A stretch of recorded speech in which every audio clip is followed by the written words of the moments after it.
Acho que vocês falaram aqui um pouco antes, desde essa recuperação, né, enfim, a reação às condições de vida que estão piores nessa classe média popular, como a gente tem falado aqui no Brasil, essa working class norte-americana.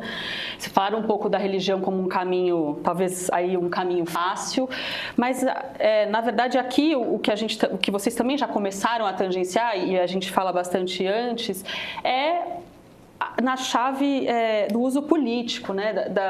Tem um lado da religião como identidade, como pertencimento e como nos Estados Unidos um espaço de hierarquia social também marcada desses Estados Unidos tradicional, branco, protestante, evangélico, essa nação norte-americana branca, protestante, evangélica. Eu estou falando protestante aqui, protestante evangélica, porque nos Estados Unidos a gente vai usar o termo protestante. Nas pesquisas vocês vão ver o uso do termo protestante. Quando a gente está falando protestante nos Estados Unidos, a gente está falando de todo mundo. A gente está falando que no Brasil a gente está chamando de evangélicos no geral, tanto os tradicionais históricos como os novos, os nascidos novos, ou no Brasil o que seriam os pentecostais aqui, muito grosso modo. Só para quem está nos ouvindo entender. Quando a gente fala aqui protestantes agora, é porque a gente está falando das eleições norte-americanas, do cenário norte-americano, e é assim que o termo é usado.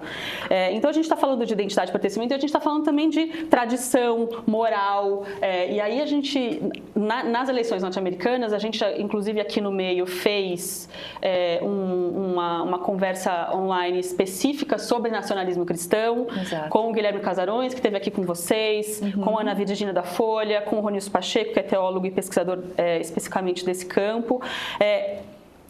A noção de como é trabalhado nos Estados Unidos, especialmente, a gente vê desdobramentos disso no Brasil, o nacionalismo cristão trabalhado como uma estratégia política, como um conjunto um sistema de valores, não necessariamente transformar ou formalizar institucionalmente uma nação cristã, no sentido de uma teocracia, não se trata disso, é a religião como política. A religião aí usada no cenário norte-americano e também no cenário brasileiro como uma estratégia de comunicar valores, e aí determinados valores, né? A gente está falando aí de comunicar a recuperação de uma identidade, um pertencimento nacional, e uma identidade, um pertencimento de grupo, e vocês falaram aqui muito sobre deslocamentos antes disso, manter uma ideologia mais conservadora, mas aí uma ideologia mais conservadora específica, a gente está falando aqui de um fundamentalista religioso e um ultraconservadorismo, manter essa tradição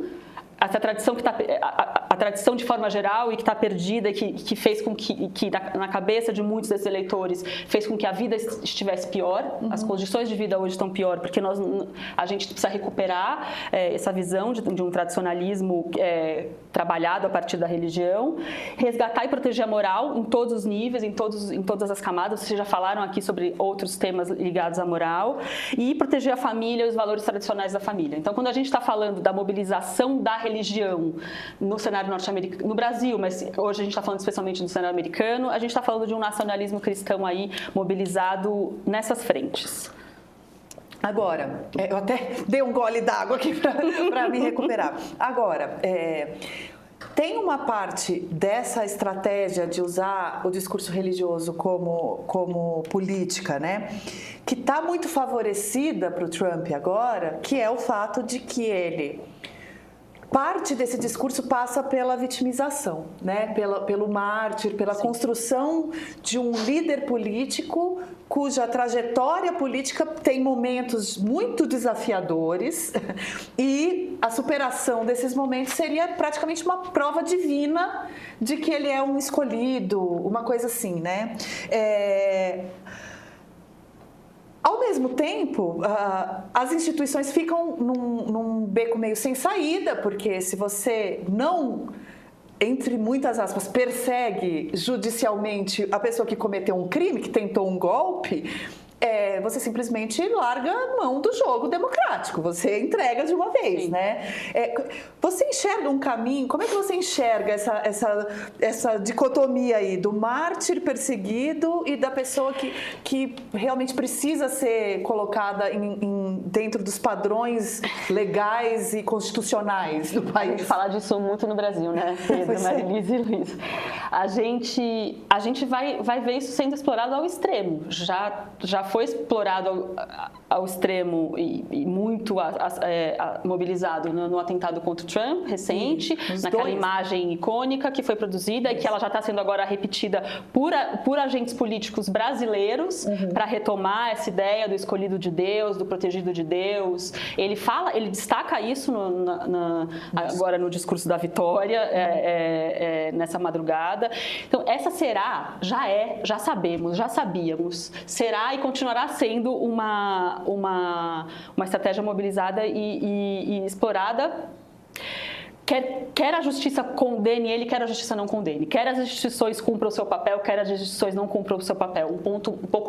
Meu ponto é, instituições cumpram o seu papel, justiça cumpra o seu papel.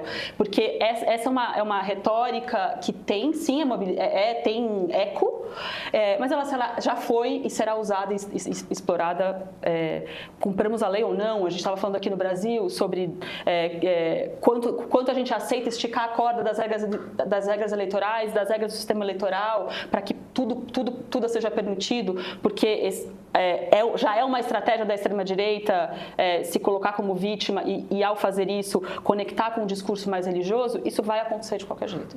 Mas a gente pode ter mais ou menos candidatos que cometam crimes ou não dentro dessa arena aí do jogo. Então, um pouco para dizer, isso está dado. Eu queria só lembrar aqui alguns dados aqui das pesquisas de boca de urna, como o Pedro começou hoje falando com vocês, mas um pouco nesse recorte aqui que a gente está falando sobre religião, mundo cristão e tradição e moral, né? Então, aqui a gente está aqui falando no recorte fundamentalmente a partir da religião e entre brancos norte-americanos, que é a maioria, entre protestantes, o Trump ganha com 71%, entre católicos, 60% para o Trump, 37% para a Kamala, dentro do segmento protestante, esse recorte que seriam os evangelicals, que os americanos chamam de, especialmente white evangelicals ou new born again, que aqui a gente chamaria de pentecostais, 81% para o Trump e 17% para a Kamala.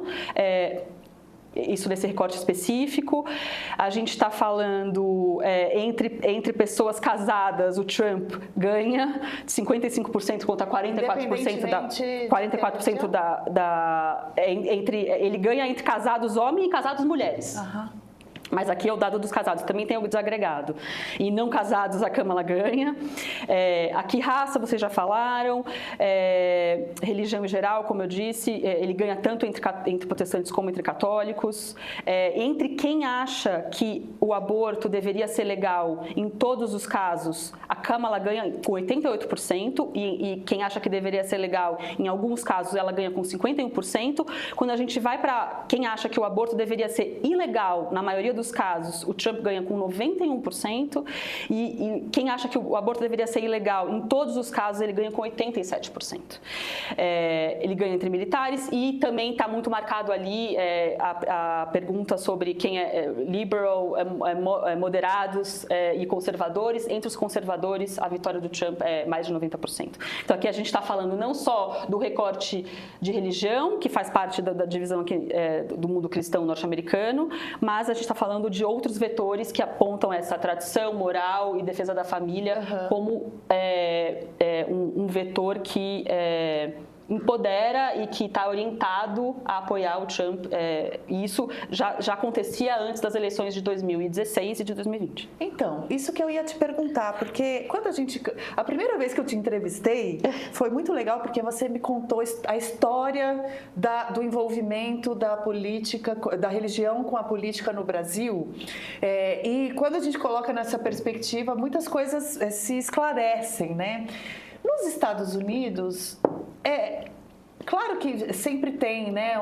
O discurso conservador costuma agregar algumas coisas do discurso religioso, mas eu queria te ouvir sobre o quanto o Trump mudou esse jogo, se é com ele que muda, ou se é uma coisa que vem numa crescente constante e ele simplesmente surfa a onda que já estava formada. A aqui, desculpa, eu tô aqui engasgando, porque lá muda assim como muda aqui com o Bolsonaro, também em intensidade.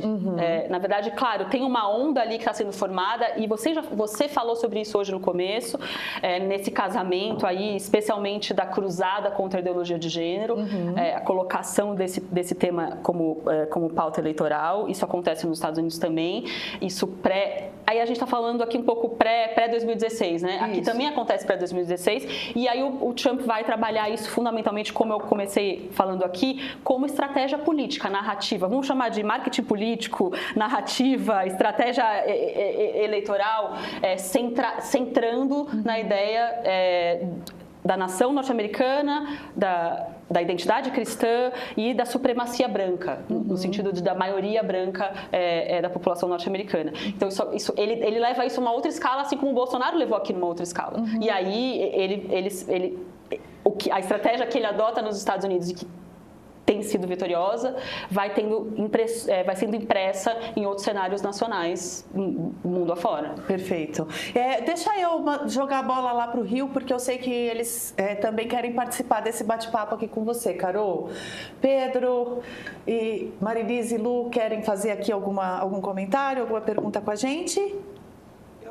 A Carol trouxe, acho que uma resposta para uma coisa que o Pedro tinha me perguntado, do que explica nesses votos, tantos votos no Trump, né? Você ter esse recorte de 55% de casados e casadas que votaram no Trump, e solteiros, em sua maioria, e solteiras votando na Câmara, que é uma tendência que já tem sido observada nos últimos anos nos Estados Unidos, isso também vem se repetindo aqui no Brasil, de mulheres solteiras que são pautadas não pela vontade desses homens que estão à sua volta, mas por conta de assuntos que têm algum tipo de...